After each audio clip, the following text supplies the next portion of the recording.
pression particulière Il y a une pression particulière grave. Ouais. Ouais, Solidays, c'est vraiment le concert qu'on attend depuis longtemps. C'est super important d'y être. Et puis voilà, puis c'est 3000 personnes. Donc oui, il y a la pression forcément. C'est d'autant que c'est un festival au concept particulier avec le côté lutte contre le sida, c'est quelque chose qui vous touche particulièrement. Oui, moi je suis vraiment contente de participer, vraiment pour la cause. Je suis vraiment contente. Et je le sens vraiment là, depuis qu'on est là aujourd'hui, qu'il y a une ambiance particulière. C'est vraiment une espèce de calme, d'amour qui règne. Enfin, je sais pas, il y a un truc comme ça vraiment sympa. Donc j'ai hâte de voir ce que ça va donner sur scène. Qu'est-ce que vous avez fait de beau? Qui vous avez vu de beau? Racontez-nous un petit peu les coulisses de Solidays. Ah, les coulisses, c'est très très cool. On est là-bas, il y a un petit coin, on est super bien accueillis, super bien installés. Il y a un petit coin pour boire des coups, il y a les copains. On est avec Orelsan là depuis cet après-midi, toute son équipe super sympa. On a croisé Tété, on a croisé Lily Wooden de Prick. Et puis voilà, tout le monde est à la cool derrière en attendant que ce soit son tour. Vous les connaissiez un petit peu ou alors justement c'est l'occasion de découvrir un peu de monde? Les festivals, c'est l'occasion de rencontrer des gens. Là, ceux que j'ai cités, je les connaissais déjà. En fait, on vient juste d'arriver. Donc voilà, je pense que c'est ce soir, ça sera la fête. Profiter des concerts aussi un petit peu? Bien sûr, ouais, carrément. Qui? Après moi, je sais pas qui on va voir. Je pense qu'on va aller manger après et qu'ensuite on ira voir Surkin par Awan ce soir. Donc voilà. Vous êtes d'autant plus sensibilisé par les problèmes de sida, de par vos origines. Je ne pense pas, non. Moi j'ai vraiment grandi ici. Et je ne fais pas spécialement le lien. Non. Il n'y a pas de lien particulier. Non. Par rapport à mes origines, en tout cas. Côté musique, ça a drôlement évolué depuis l'âge de Timol. Ah oui. Musique. Oui. Alors là c'est cool ce soir parce qu'on va chanter gentiment mal. Je pense que les gens seront contents parce que cette année on l'a pas beaucoup chanté parce qu'on était toujours un peu dans des configurations où il y avait des enfants, etc. Et là l'ambiance festival, festive, etc. s'y prête bien, donc on va chanter cette chanson.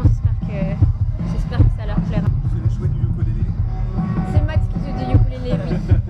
On va jouer du ukulélé, bien sûr. Il y aura quand même des enfants, c'est un public qui est très jeune finalement, Solidays, qui est très varié, très diversifié. Il n'y a pas beaucoup d'enfants quand même. Hein. Non, des enfants non. Mais des très jeunes, oui, mais les très jeunes adorent gentiment je dis mal. Ouais, ça c'est sûr, côté rebelle. Ils la connaissent tous par cœur, donc je pense que ça ne choquera personne. Non, il y a peu de risques. Ils connaissent également vos textes un peu trash? Justement, oui, ils les connaissent tous par cœur. C'est eux mon premier public, cette chanson-là. Alors que maintenant vous avez, je pense, une image plus glamour, plus posée de par votre dernier album. Oui, non, mais de toute façon, parce que Gentiment je Timol ne me représente pas du tout. Gentiment je Timol, c'est vraiment un délire. Et moi, je ne suis pas ça, je suis ça aussi, mais tout le reste. Donc, j'allais pas faire un album d'insultes infernales, ça c'est sûr. Et puis, Gentiment je Timol aurait perdu de sa valeur. Je pense que cette chanson doit rester seule en son genre. Voilà, donc ce sera juste un one shot de temps en temps. Vous savez qu'on risque de vous la demander toute votre vie quand même. Mais je la chanterai avec grand plaisir, les yeux dans les yeux. L'interprétation en plus, on ne s'attendait pas du tout à ces paroles Oui, si fortes. C'est ça carrément. aussi qui fait que le public adhère. Ouais. Quels sont vos projets? Alors mes projets, là on bosse sur le prochain album. Et puis voilà, j'ai aussi des petites collaborations à droite à gauche là qui se mettent en place, dont je parle pas encore parce que c'est pas BO fini. de film? Peu de films, ouais. Il y a un morceau sur le prochain film de mon frère qui s'appelle La crème de la crème, Qui sort quand? qui sortira cet automne. Et on a mis la chanson Les Huîtres dessus, ça passe pendant une soirée dans le film. Et votre prochain album, vous le préparez quoi pour 2014? Exactement, ouais. Je pense que pour 2014 ce sera prêt. Toujours dans dans le même style, ou alors vous commencez déjà à réfléchir à d'autres choses, justement de par des collaborations Alors on réfléchit à mettre peut-être plus de clavier pour le coup. Peut-être plus de clavier. Là on était très guitare, très cordes. Et là on a envie de mettre plus de clavier, de mettre plus de gros beats. Voilà. Parce que c'est des chansons. Quand ça envoie, c'est vraiment agréable à faire sur scène. Et depuis qu'on fait de la scène, on s'est rendu compte de ça. Et vous on voulez a envie concevoir un album pour la scène maintenant, quoi. Voilà, oui, maintenant il y a le paramètre scène qui rentre en compte, qu'on n'avait pas du tout avant, parce qu'on n'y connaissait rien du tout. Et en fait, quand on fait les morceaux qui envoient, que les gens dansent et tout ça, c'est hyper cool. Donc on a envie de partir plus là-dedans. Surtout en festival, quoi. Ouais, mais surtout en festival, les gens sont toujours fous en festival. Est-ce que votre père et votre frère vont venir vous voir ce soir? Bien sûr. Ce sont mes plus grands fans. Ils sont tout le temps là quand il faut.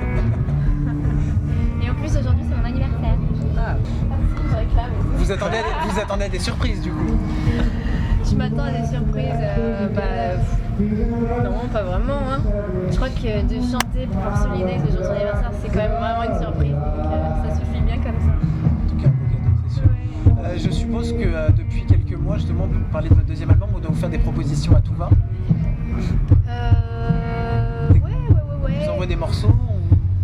Ouais, il y a quelques propositions, mais je reste concentrée sur ce que j'ai envie de faire moi avant de m'éparpiller. Voilà, le tout c'est de sélectionner les choses qui vous passionnent. Voilà, mais en même temps, je suis très avide de partager avec les autres, donc moi je suis super contente quand on me propose de faire des voix sur un morceau électro ou des trucs comme ça. J'adore me mélanger, mais pour ce qui est de mon album, j'essaye de déjà trouver qui je suis. Et il y aura toujours un peu ce même genre d'ambiance, ce genre de posé entre le punk, le punk et le côté bossa. Oui, je pense que... alors là, j'en sais rien, mais en tout cas, ce sera toujours aussi mixé parce que de toute façon, je crois que c'est comme ça qu'on fait, nous. Vous n'avez pas encore travaillé sur un titre sur un prochain Il y a quelques ébauches, mais oui, c'est toujours un peu mélangé. En fait, quand on part dans une direction, finalement, on se trouve toujours à essayer d'aller dans une autre pour ne pas faire quelque chose d'attendu. Donc, c'est toujours assez mixé.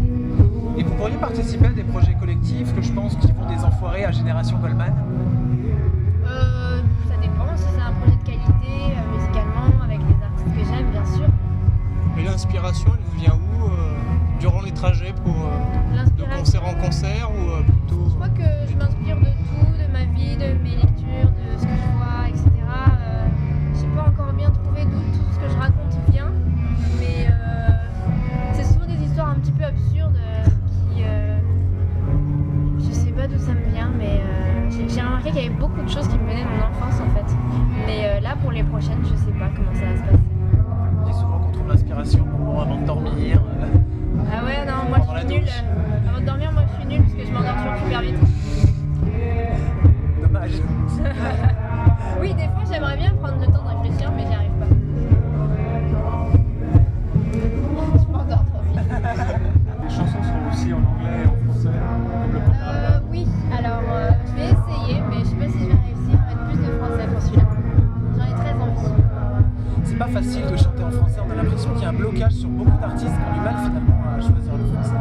Bah oui, parce que les trois quarts des artistes ont des influences anglophones principalement. Et du coup, quand ils essayent de retranscrire un peu ces ambiances de ce qu'ils écoutent et qu'ils le font en français, ça marche pas du tout. Ça amène ça dans un truc variété française quand ça va ailleurs. Donc ils gardent la langue pour garder la vibe, quoi. Alors quelles sont vos influences françaises? Question piège. Bah justement, je me suis rendu compte que j'étais fan de trucs dont je m'inspire pas du tout, donc ce sont pas mes influences. Par exemple Jacques Brel, moi je suis une grande fan de Jacques Brel. Je m'en inspire pas parce que je peux pas m'en inspirer, je peux pas faire du Jacques Brel. Et donc voilà, donc je m'inspire peu de musique française finalement. Pas. Et est-ce que du coup des artistes, alors du coup qui chantent pas en français, mais comme Charlotte Gainsbourg ou Le Doyon, c'est des choses aussi qui vous intéressent? Qui chantent en anglais du coup? Ouais, du coup qui chantent en anglais, oui, mais... Oui, bien sûr, ouais, moi j'aime beaucoup l'album de Le Doyon et l'album de Charlotte Gainsbourg, c'est magnifique, bien sûr. Ça se rapproche un petit peu de ce qu'on peut entendre avec vous, c'est vrai du coup. Ah, vous trouvez? Je trouve un petit peu. Ah ouais, je sais pas, j'ai pas le recul, mais c'est une belle comparaison.